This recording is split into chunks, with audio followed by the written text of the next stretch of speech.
match in 3, 2, 1. Immediately, Hogbaugh goes to grab some greens. Ramen Noodles goes straight for those red cubes, and they successfully knock all three of them off. All three reds.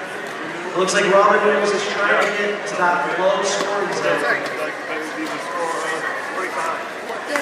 It looks like Hogbaugh is moving some cubes up to try to score them.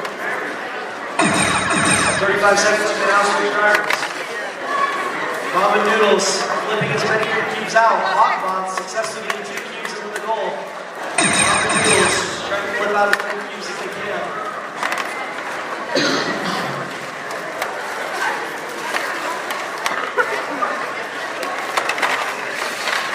As we move to the last 10 seconds, we'll see if any teams can get a park, but it looks like Ramen Noodles is going to go for that full park.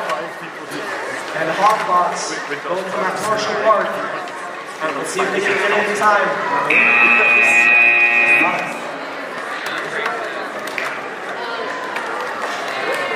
All right, for qualification match 53, we've got 84010A, Eagle Friday.